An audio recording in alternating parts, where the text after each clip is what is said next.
பலரும் நம்ம நிகழ்ச்சிகளை தொடர்ச்சியா பார்க்குறீங்க. ஆனா சப்ஸ்கிரைப் பண்ண மறந்துடுறீங்க. நம்ம நேயர்கள் மறக்காம சப்ஸ்கிரைப் பண்ணுங்க. இனி வரும் நாட்கள்ல நிறைய அரசியல் பேச வேண்டியிருக்கு.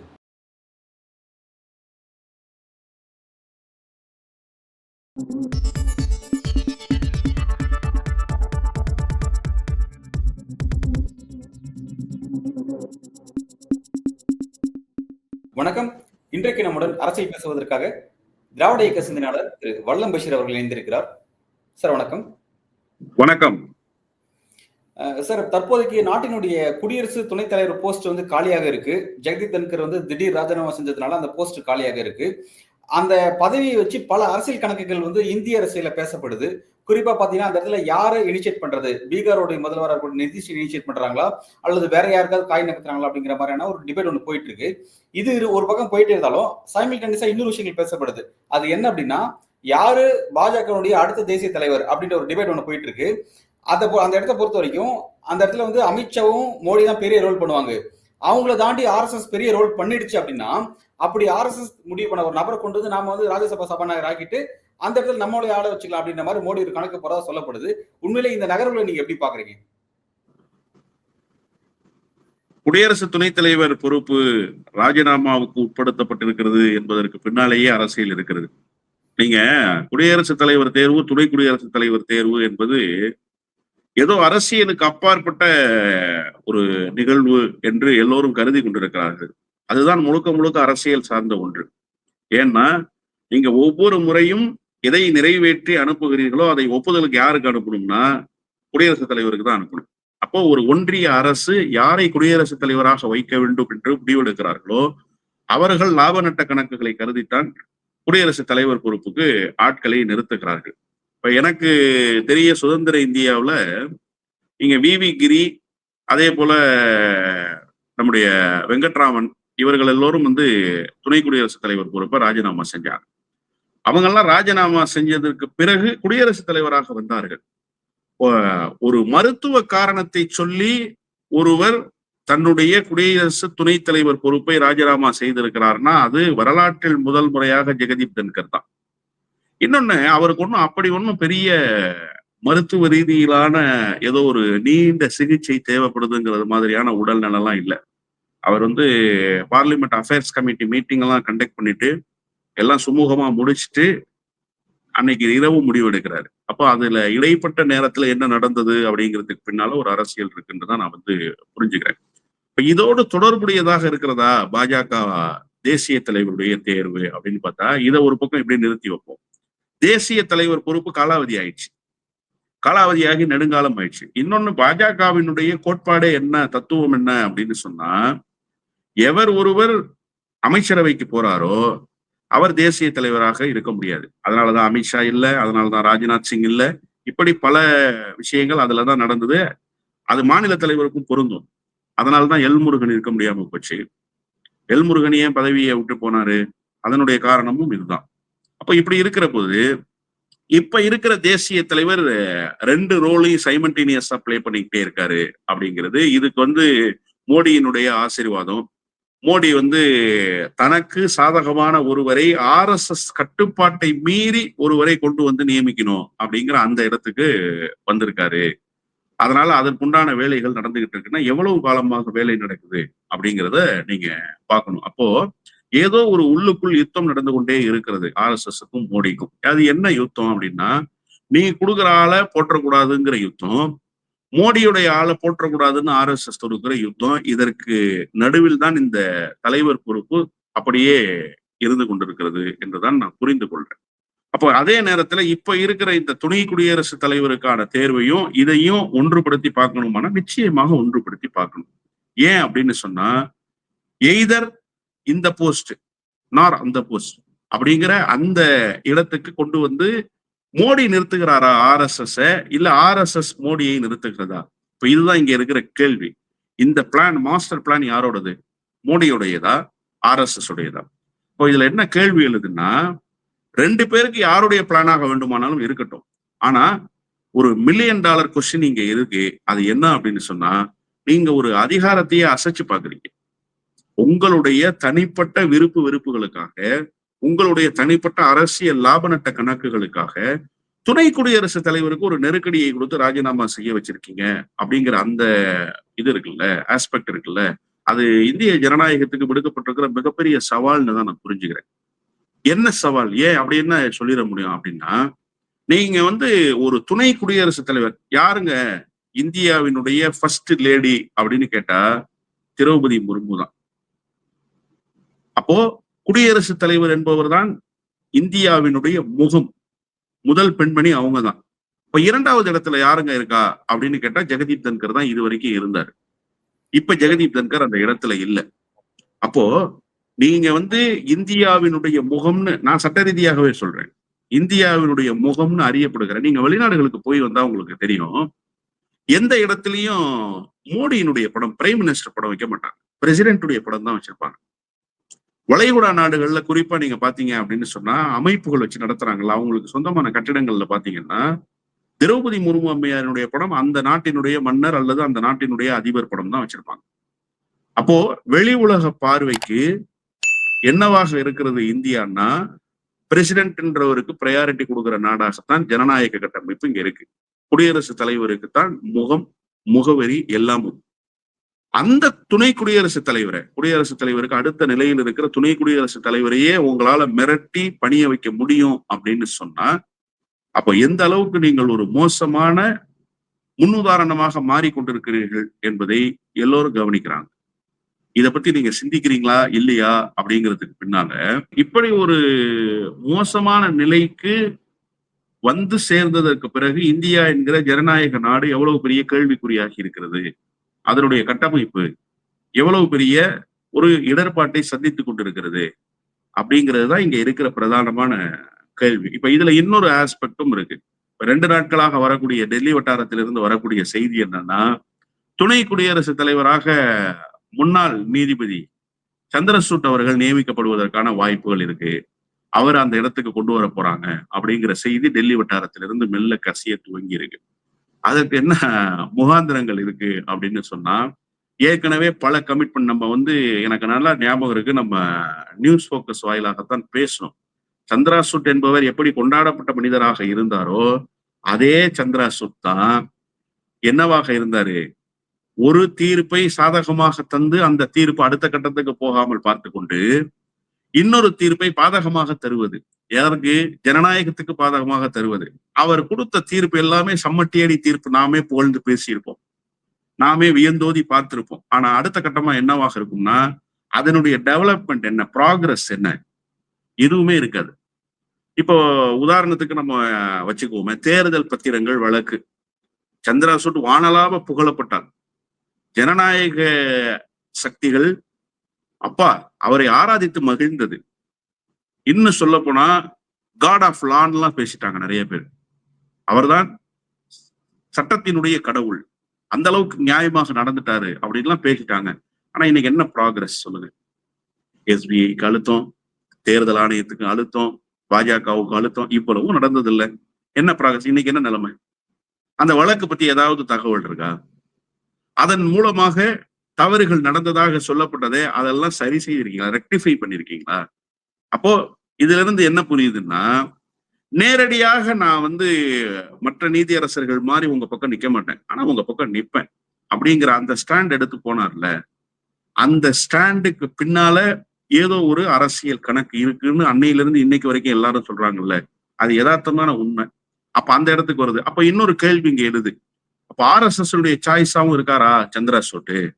RSS சாய்ஸா இருந்தா தானே நீங்க வந்து இது அல்லது அதுங்கிற ஆப்ஷனுக்குள்ள வர முடியும். அப்படின்னா நிச்சயமாக சந்திராசூட் RSS ஆப்ஷன்ல இருக்காரு. அதுல ஒண்ணு மாறுபட்ட கருத்தே கிடையாது. 100 விழுக்காடு இருக்காரு. இல்ல RSS ஆப்ஷனா சந்திராசூட் இருக்காரு அப்படின்னா எந்த போஸ்டுக்கு? பாஜக தேசிய தலைவர் போஸ்டுக்கா அல்லது குடியரசு துணைத் தலைவர் போஸ்டுக்கா? இல்ல, தேசிய தலைவர் இடத்துக்கு வரமாட்டார், துணை குடியரசுத் தலைவர் இடத்துக்கு வருவார். அப்படித்தான் நான் வந்து இதுல பாக்குறேன். அதுல என்னன்னா, நீங்க வந்து பாஜகவினுடைய அடிப்படையில் இருந்து ஒருவர் வராமல் புதிதாக வந்து திணிக்கப்பட்டு அவர் தேசிய தலைவர் இடத்துக்கு வந்துருவாரா அப்படின்னு கேட்டா வரமாட்டார். அது பாஜகவுல கொஞ்சம் கடினம்.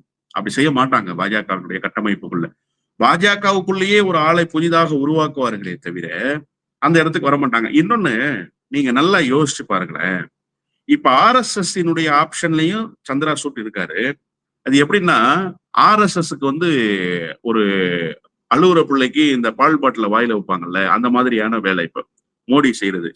சந்திரா சூட் மோடிக்கு ஃபேவரான ஆள் தான். இன்னொன்னு ஃபேவராவே இல்லைன்னா கூட துணை குடியரசுத் தலைவர் பொறுப்புக்கு தள்ளிட்டீங்கன்னா கவலை இல்லை. ஏன்னு கேளுங்க, துணை குடியரசுத் தலைவரை வைத்துக் கொண்டு இப்ப மோடி சாதிக்க வேண்டியது ஒண்ணும் இல்லை. இங்க குடியரசுத் தலைவர் நிரந்தரமாக மோடியினுடைய பக்கம் நிற்பார். அதுல ஒண்ணும் மாறுபட்ட கருத்து இல்லைன்றப்ப துணை குடியரசுத் தலைவர் எங்கிருந்து சிக்கல் வரும் அப்படின்னு சொன்னா, மாநிலங்களவையை நடத்துறதுல மட்டும்தான் சின்ன சிக்கல் இருக்கு. அதை கூட சரி பண்ணி அட்ஜஸ்ட் பண்ணி பண்ணிடலாம், ஒன்றும் பெரிய பிரச்சனை கிடையாது. ஆனா தேசிய தலைவருக்கு தனக்கு வேண்டாத ஒருவர் வந்துட்டாருன்னா என்ன செய்ய முடியும்? அப்ப அதுல ஒரு பெரிய சிக்கல் வந்துருமே. அதிகாரத்தை கொண்டு செலுத்தணும். இன்னொன்னு, மோடிக்கு இன்னொரு கனவுமே இருக்கு. என்ன அப்படின்னு கேட்டீங்கன்னா, 2029 மோடியே பிரதமர் வேட்பாளர் என்கிற அந்த மனநிலையில் தான் அவர் இருக்கார். அவருக்கு வந்து தொடர்ச்சியாக வெற்றியினுடைய நாயகன் என்கிற புகழ் வந்து சேரணும்னு நினைக்கிறாரு. அந்த இடத்துக்கு தான் தான் இருக்கணும்னு நினைக்கிறாரு. அந்த இடத்துக்கு வேற யாரும் வந்துடக்கூடாதுங்கிறதுல ரொம்ப உறுதியாக இருக்காரு. அப்போ அதற்கெல்லாம் என்ன செய்ய முடியும் அப்படின்னா, நீங்க எந்த காரணத்தை கொண்டும் தேசிய தலைவர் பொறுப்பை விட்டுறக்கூடாது யாருக்கும். இந்த தலைவர் பொறுப்பு முடிஞ்ச பிறகு புதிய தலைவர் வந்தாலும் அவர் மோடியினுடைய ஆதரவு பெற்ற தலைவராக இருக்கணும், மோடியினுடைய ஆசி பெற்ற தலைவராக இருக்கணும். இதுதான் பிரதானமான நோக்கம். அப்போ ஒரே கல்லுல ரெண்டு மாங்கான்றது சந்திரசூட் விஷயத்துல ரொம்ப சரியா முடிஞ்சிரும் அப்படிங்கிறது மோடியினுடைய கணிப்பு. அந்த கணிப்பு தவறு இல்லைன்னு தான் நானும் நினைக்கிறேன். ஒரு பொலிட்டிக்கல் லீடரா நீங்க ஒரு கனெக்ட் பண்றீங்க, அந்த கணக்கு உங்களுடைய பொலிட்டிக்கல் மைலேஜுக்கு பயன்படணும்னு நீங்க நினைக்கிறீங்க. அப்ப கரெக்ட் தானே அந்த கணக்கு? கடந்த காலத்துல உங்களுக்கு என்னெல்லாம் நடந்தது? அதனாலதான் நான் இந்த தேர்தல் பத்திரம் சம்பந்தப்பட்ட வழக்கை பற்றி மட்டும் சொன்னேன். இன்னும் நிறைய வழக்குகள் பேசலாம், அதற்கெல்லாம் நிறைய நேரம் எடுக்கும். அப்போ ஏற்கனவே ப்ரூவன் ரெக்கார்டு இருக்கு. சந்திரசூட்டுக்கும் மோடிக்குமான ப்ரூவன் ரெக்கார்டு, நிரூபிக்கப்பட்டிருக்கின்ற ஆதாரங்கள் கண் முன்னால் நின்று கொண்டிருக்கின்றன. எனவே அதை மையப்படுத்தி இந்த அரசியல் சுழலும் என்று நான் நம்புகிறேன். மேபி இதுல சேஞ்சஸ் கூட இருக்கலாம், இல்லைன்னா சொல்லிட முடியாது. பட் ஆனா இந்த ரேஸ்ல சந்திரசூட் இருக்காருன்றது யதார்த்தமான உண்மை. நீங்க கேட்டதை போல இந்த ரெண்டு பதவிகளுக்கும் இடையில் ஒரு அரசியல் உருண்டோடி கொண்டிருக்கிறது என்பதும் யதார்த்தமான உண்மை. இப்ப பாஜகவுடைய தேசிய தலைவர் யார் அப்படிங்கிற விஷயத்துல வந்து அந்த இடம் தன்னோட கையை மீறி போயிடக்கூடாது அப்படின்னு சொல்லி மோடி வந்து ரொம்ப கவனமா இருக்காரு அப்படிங்கிறது புரிஞ்சுக்க முடியுது. இப்ப அந்த இடத்தை பொறுத்த வரைக்கும் RSS ஒரு ஆப்ஷன் வச்சிருக்கு, யாராவது ஒருத்தர் கொண்டு வந்து வைக்கலாம் அப்படின்னு வைக்கும் பொழுது அந்த நபர்கள் தன்னுடைய சொல்லுக்கு கட்டுப்பட மாட்டார்கள் அப்படின்னா அவரை தூக்கி ராஜ்யசபாவோட ஸ்பீக்கரா மாத்துறதுக்கான ஒரு பிளானை மோடி வச்சிருப்பாரு. ஓகே, அதான் அவர் வச்சிருக்க சொல்லப்பட்டு இருக்கு. இப்ப கூட ஒரு விஷயமா இருக்கு. இப்ப அப்படி இருக்கும் பொழுது சந்திரசூட் அவர்கள் வந்தாருன்னா அவர் கிளியரா வந்து குடியரசு துணைத் தலைவராக அதுல எந்த பிரச்சனையும் கிடையாது. ஆனா யார் பாஜக தேசிய தலைவர் அப்படிங்கிற இடத்துல வந்து மோடிக்கும் RSSக்குமான கான்ஃபிளிக்ட் எப்படி போகுது? அந்த இடம் என்ன? அது எப்படி டிஸ்கஷன் ஆக போகுது?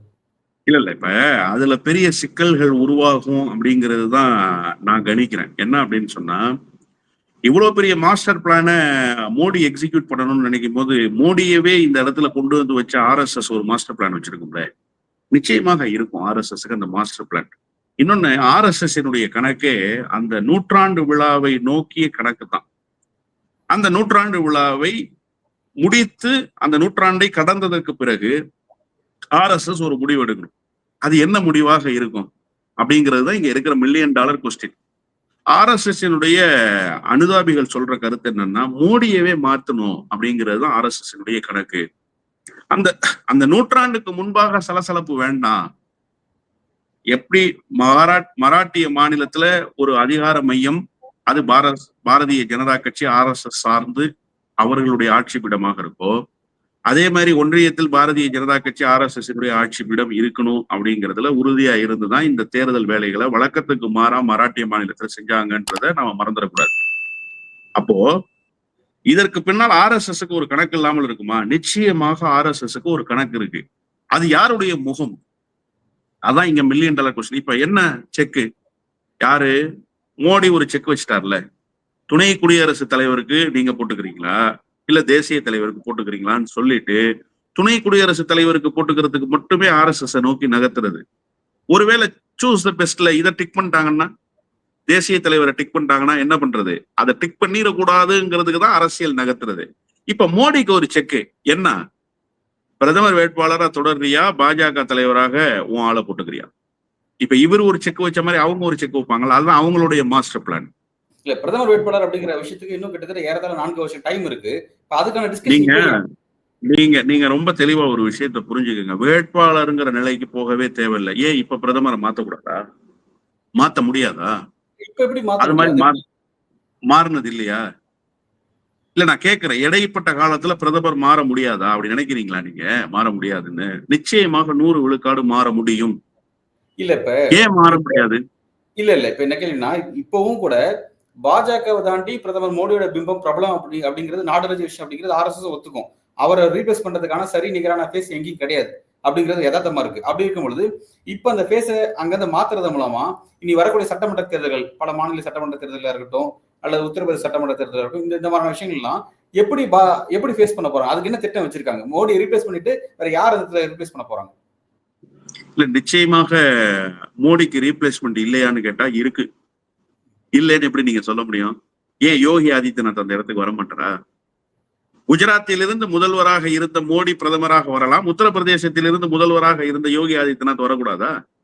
வர முடியாதா? ஆர்எஸ்எஸ் அதை செய்யாதா? நிச்சயமாக செய்யும். இன்னொன்னு, இந்த தேர்தல் கணக்குகள்லாம் இருக்குல்ல, மாநில தேர்தல்கள் குறித்த கணக்கு, இப்ப பீகாருக்கு நடக்க போகிற தேர்தல் குறித்த கணக்கு, இதெல்லாம் எப்படி எதிர்கொள்றதுன்னு ஆர்எஸ்எஸ்க்கு நல்லா தெரியும். ஆர்எஸ்எஸ் 100 மோடியை உருவாக்கி இருக்கு. 100 மோடி சேர்ந்தாலும் ஒரு ஆர்எஸ்எஸ் உருவாக்க முடியாது. நீங்க தெரிஞ்சுக்கணும் அதை முதல்ல. அப்போ இங்க யாரு பிரதானம்?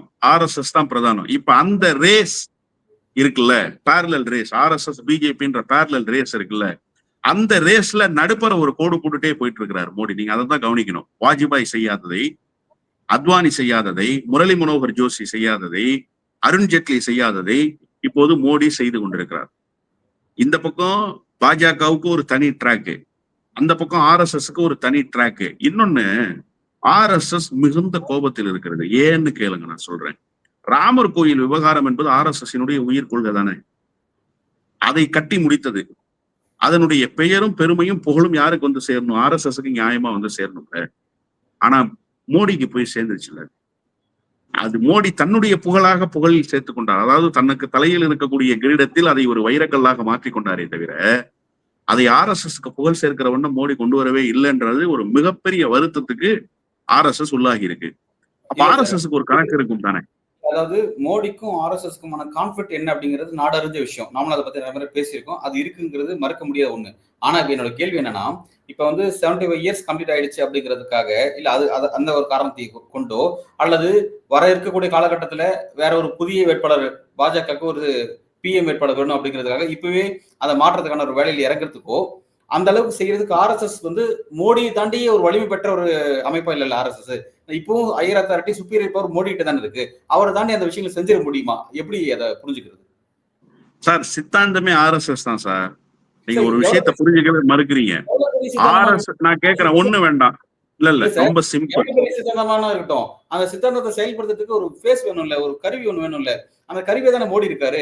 இதுக்கு முன்பு வாஜ்பாயோ அத்வானி இருந்த போது ராமர் கோவில் கட்டி முடிக்கல, யூசிசி விஷயத்துல கையில எடுக்க முடியல, பல விஷயத்த அவங்களால தொட முடியாம தான் இருந்துச்சு. அதெல்லாம் செய்யறதுக்கூடிய நபர் இவர் தானே இருக்காரு. அப்ப இவருக்கு ரீப்ளேஸ் ஆர்எஸ்எஸ்ங்கிற அடிப்படை இல்லாம மோடி இதெல்லாம் செஞ்சு முடிச்சிட்டாரா? ஆர்எஸ்எஸ்ங்கிற அடிப்படை இல்லாம மோடி இதெல்லாம் செஞ்சு முடிச்சிட்டாரா? ஆர்எஸ்எஸ்ங்கிற அந்த கோட்பாட்டுக்குள் நின்றுதான் அவர்கள் வார்ப்பித்தவர்களை வைத்துத்தான் மோடியால் இதை செய்ய முடிஞ்சிச்சு. நீங்க அதான் புரிஞ்சுக்கணும். ஆர்எஸ்எஸ் தான் இன்ஸ்டிடியூஷன், மோடி இண்டிவிஜுவல் தான். எப்பவுமே இன்ஸ்டிடியூஷன் தான் பெருசு, எங்க இருந்தாலும் சரி. இண்டிவிஜுவல்ஸ் பெருசு கிடையாது. இண்டிவிஜுவல் என்னன்னா கிளைம் பண்ணலாம்.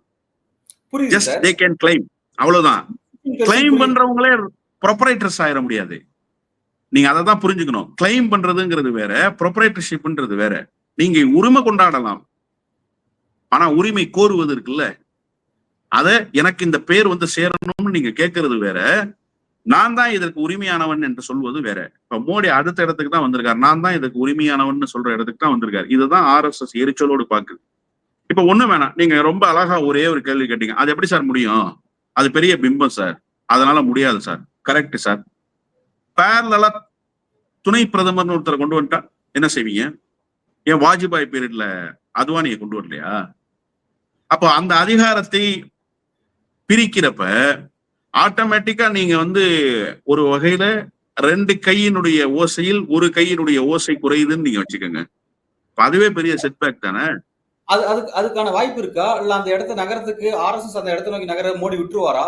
அவர் அதை எப்படி எதிர்கொள்வார்னு பாக்குறீங்க? நீங்க மோடி வந்து சூப்பர் பவரா இருக்கிற மாதிரி நீங்க நினைச்சுக்கிறீங்க. நான் அப்படி நினைக்கல. மோடிக்கு அதிகாரம் இருக்கு, இல்லைன்னு சொல்லல. அந்த அதிகாரம் எத்தகைய அதிகாரம்னா, காங்கிரசிடம் காட்டுகிற அதிகாரம், எதிர்க்கட்சிகளிடம் காட்டுகிற அதிகாரம், மீதம் இருக்கக்கூடிய விவகாரங்களில் காட்டுகிற அதிகாரம். RSS காட்டுகிற அதிகாரம் இல்லை. ஏன்னா கையில இருக்குல்ல கோல், அந்த கோல் RSS நான் சொல்றேன். அப்ப RSSக்கு எதிராக வாள் சுழட்டுகிற அதிகாரம் மோடி கிட்ட இருக்கா? இல்ல. அதைத்தான் நீங்க புரிஞ்சுக்கணும். நான் அதனாலதான் திரும்ப திரும்ப ஒரு விஷயத்த சொல்றேன். RSS நினைத்தால் 100 மோடிகளை உருவாக்க முடியும். மோடி நினைத்தால் ஒரு RSS உருவாக்க முடியாது. அப்போ இந்த பிம்பம்லாம் இருக்கு, இதெல்லாம் சிதைஞ்சிரும், இதெல்லாம் RSS கணக்குல கொள்ளாதான்னா RSSக்கு இதை தாண்டிய கணக்கு இருக்குன்னு நான் சொல்றேன். RSSக்கு இதை தாண்டிய கணக்கு இருக்கு. ஆனா மோடி என்ன நினைச்சுக்கிறாரு, இந்த தற்காலிக அமைதி இருக்குல்ல RSS, நான் சொன்ன இந்த நூற்றாண்டு விழா, அது குறித்த அந்த விஷயங்கள்லாம் இருக்குல்ல, அந்த நூற்றாண்டை கடக்கணும்ன்ற ஒரு பார்வை அவங்கள்ட்ட இருக்குல்ல, இந்த அமைதி ஏதோ RSS முடியாதுன்னு நினைச்சு உட்கார்ந்துட்டதாக கருதுகிறார்கள். இல்ல, அப்படி ஒரு பார்வை தவறு. அதைத்தான் நான் சொல்றேன். RSS எப்போது வேண்டுமானாலும் எதை வேண்டுமானாலும் பாஜகவுக்குள் செய்து கொள்ள முடியும், ஆட்சி அதிகாரத்தில் செய்துவிட முடியும். நான் கேட்கிறேன், இப்ப 3 நாளைக்கு முன்னாடி கேபினெட் ஸ்ட்ராங்கா இருக்கு மோடிக்கு, அதனால மோடியை அசைக்க முடியாது. ராஜ்நாத் சிங், நிதின் கட்கரி, நிர்மலா சீதாராமன், இப்படி ஒரு பெரிய பட்டியலை போட்டு ஒரு செய்திய பேசினாங்க. நான் கேட்கிறேன், நிதின் கட்கரிக்கும் மோடிக்கும் இருக்கிற கான்ட்ரவர்சி யார் சரி பண்ணது?